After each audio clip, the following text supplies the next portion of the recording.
first time we did the White Rim Trail, we had to swap a tire on this hill. Really? Because just on the upper part, this flat part, it was my dad's truck. Yeah. He hit something that tore a hole in the sidewall. And it was like a 2-inch hole. Wow. So definitely too big for a plug. Yeah. So we had to, nice thing is trucks have full-size spares, so Oh, for sure. we were fine. But you know, once you're on the spare, the whole rest of the trip, you're kind of like, "Ooh, are we gonna make it? Are we gonna have another problem?" Yeah. One of my buddies and his dad. But you've met him.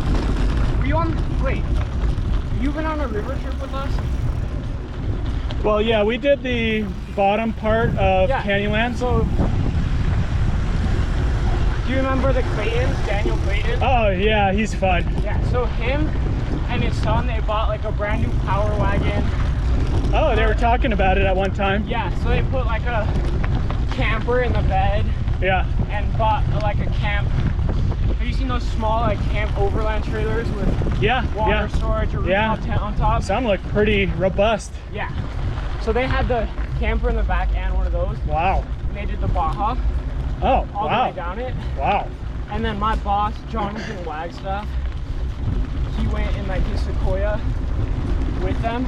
But while they were on that trip, the group in the power wagon, they had 2 spares. Yeah. Since the truck had 35s and their trailer had 35s. Yeah. So they had 2 spares. That's good.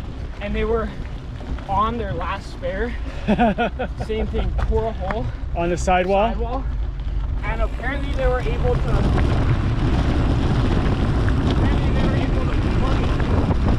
the hole in the wall? Yeah. Wow.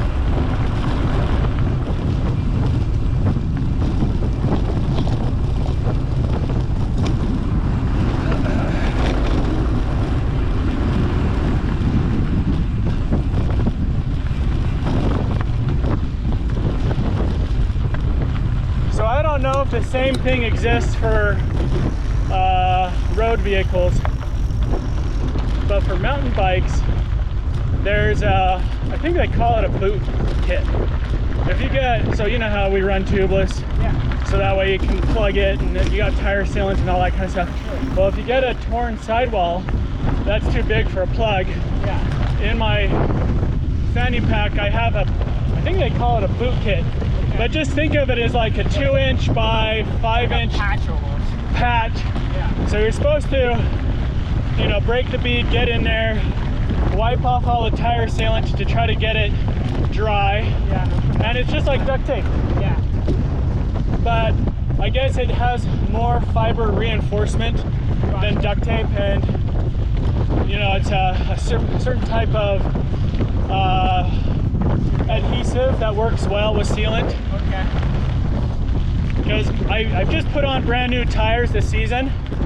But before I did that, one of my tires, I don't know if it was a rock or something, but it looked like it had a sidewall that was looking iffy.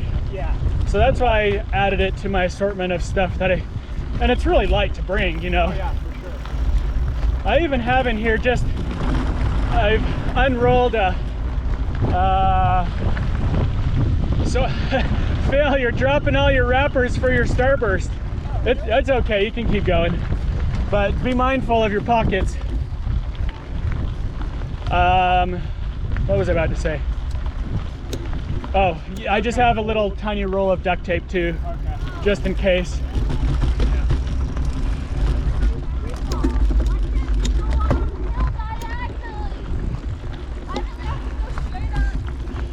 Because they had bulldozers, I guess, when they made this.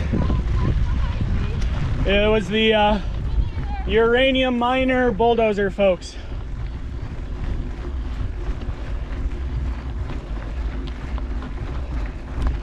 All you can. Whew. Okay, you can see Murphy better.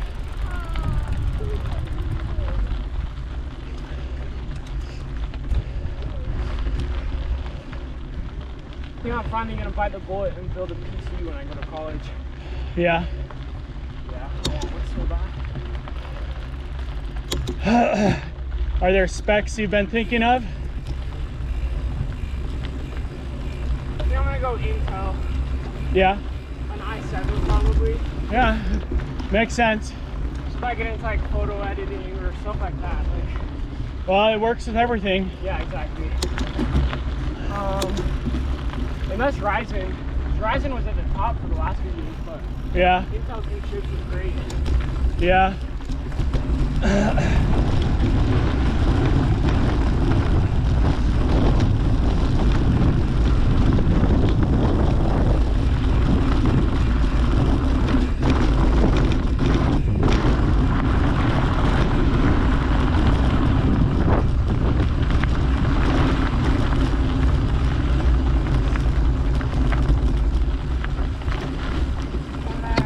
Probably 32 gigs of RAM. I might slow down a little bit because I feel like if I go too fast, I might push Soren because he wants to be in front, Yeah. which I would like to ride with him, but I'm afraid he's going to push himself to push too much, and then he's going to be burned out for that hill. So I want him to be, I'm fine if he takes the car up the hill. I'm actually planning on that, but I also don't want to push him. Yeah, 32 gigs of RAM. Yeah, that makes sense. Probably like an RTX 3070 Ti. Do you do much gaming? Yeah. I don't game a ton. Yeah. Definitely do game. Because from what I hear, it's just so hard to get graphics cards Oh, of so a hard. reasonable It's getting a lot class. better though. Yeah? It's getting a lot better. Like in the last 2 months, supply has gone up so much. That's good. And then storage, I'd probably say like a terabyte on those new M.2s. Uh-huh. They're so fast. Yeah. It's crazy how fast computer technology goes by. I remember like 6 years ago when I first started looking at like PC parts, learning about it, like 8 gigabytes of RAM was about average for a build. Yeah. And now 32 gigabytes is like the new standard. That's what my laptop has. And you know what? My 32 gigs, I don't really use all of it. Yeah. 16 is kind of a reasonable number, Yeah. but I guess it depends on what kind of games you're doing. Yeah. I could see the 32 making sense, but for general heavy office use and you know, when I have a dozen apps open, Yeah. even though I have 32, I notice the system still is mostly at 16. Okay. One reason why I did get 32 is my old machine, I did a lot of stuff with virtual machines, Yeah. so I could have multiple operating systems running at the same time. And that definitely is helpful to have a lot of RAM.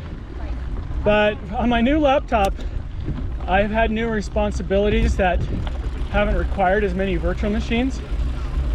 And so I spec'd it out with 32. I wanted it, but Yeah. I don't really use it. What kind of laptop is it? It's an HP Envy.